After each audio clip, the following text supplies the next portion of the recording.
que você destaca para a gente aí dessa sessão que a gente acabou de acompanhar do Supremo?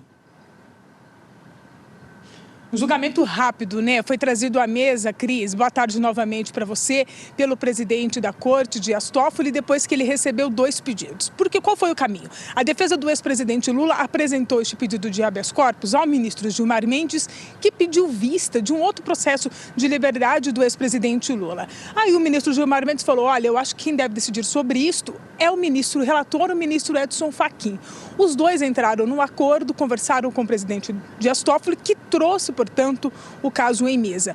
Toffoli decidiu que, de fato, o relator seria Edson Fachin, que é, de fato, o ministro responsável por todos os processos da Operação Lava Jato. E o relatório do ministro Fachin foi no sentido de que o ex-presidente Lula deve permanecer preso nesta sala especial da Polícia Federal, onde ele está desde abril do ano passado, até que, de fato, o Supremo Tribunal Federal chegue ao entendimento definitivo do pedido de habeas corpus anterior, que já foi apresentado pela defesa do ex-presidente Lula. A maioria decidiu acompanhar o ministro Edson Fachin. O único voto divergente foi do ministro Marco Aurélio Mello, que, na verdade, ele destacou um problema de procedimento. No entendimento do ministro, este é um caso que deveria ter sido analisado pelo Tribunal Regional Federal da 4ª Região, o Tribunal de Porto Alegre, que é responsável pelas decisões em segunda instância dos processos envolvendo a Lava Jato em Curitiba. Foi o único voto divergente, acabou sendo vencido. Os ministros entenderam, portanto, que o ex-presidente Lula segue em Curitiba até o entendimento definitivo deste pedido de liberdade. Lembrando que esse assunto começou mais cedo com uma decisão da juíza Carolina Lebos, que é responsável pela execução da pena do ex-presidente Lula. Uma decisão pública da juíza determinava a transferência do ex-presidente Lula para uma penitenciária em São Paulo. Ela não dizia para onde o ex-presidente Lula deveria ir. Ela só estava atendendo um pedido feito pela Polícia Federal, que dizia que não tinha mais condições de manter o ex-presidente Lula nesta sala especial, dizendo que a presença dele tinha mudado a rotina da Superintendência da Polícia Federal em Curitiba. Ela acabou aceitando o pedido da Polícia Federal e determinando, então, que a Justiça de São Paulo falasse para onde o ex-presidente Lula deveria ir para cumprir esta pena, para quem foi condenado lá no Tribunal Regional Federal, uma pena, inclusive, que já foi analisada pelo Superior Tribunal de Justiça, que reduziu a pena do ex-presidente para 8 anos e 10 meses de prisão. Pois bem, depois que ela teve essa decisão, aí a Justiça de São Paulo se manifestou, dizendo, portanto, que a Polícia Federal deveria se organizar para fazer a transferência do ex-presidente Lula para o presídio de Tremembé. Depois dessa decisão de São Paulo, foi que a defesa do ex-presidente Lula entrou com este pedido de habeas corpus aqui no Supremo Tribunal Federal para que os ministros analisassem, portanto. Eles pedem a liberdade do ex-presidente Lula e, de forma secundária, portanto, que ele não fosse transferido. Foi o que acabou acontecendo. Ainda mais cedo, alguns deputados vieram até o Supremo Tribunal Federal, conversaram também com o presidente Dias Toffoli, né?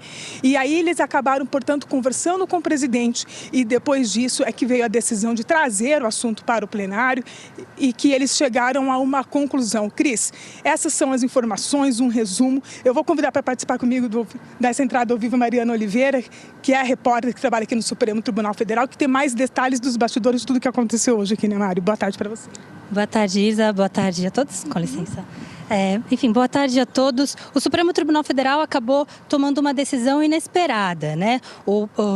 No início da tarde, a defesa de Lula fez o pedido de liberdade ou para continuar preso em Curitiba e até esse pedido tinha feito para o ministro Gilmar Mendes. O próprio ministro, assim que recebeu o pedido, disse que deveria ser analisado pelo ministro Fachin. E aí, em seguida, saiu uma decisão do ministro Fachin questionando a presidência do Supremo sobre quem deveria decidir sobre o pleito de Luiz Inácio Lula da Silva. Toffoli recebeu os parlamentares, um grupo de políticos aqui no Supremo, e já avisou a eles que uma decisão sairia ainda hoje. E na sequência dessa fala aos deputados, ele já foi diretamente ao plenário informar aos demais ministros que isso deveria ser julgado ali naquele momento. Ele informou a todos que pela deliberação técnica caberia ao ministro Fachin ser o relator do caso, e o ministro Fachin começou voltou, então, a ler ali o pedido da defesa. Pediu o parecer da procuradora Raquel Dodge. Raquel Dodge opinou para que o ex-presidente Lula ficasse preso lá em Curitiba, não fosse transferido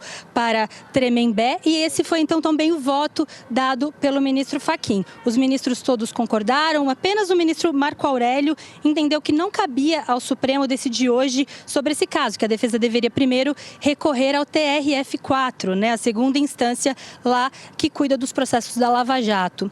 Enfim, então, por 10 votos a 1, o Supremo suspendeu a transferência do ex-presidente Lula e decidiu que ele fica preso lá em Curitiba, por enquanto, até que o Supremo decida o processo que questiona a atuação de Sérgio Moro.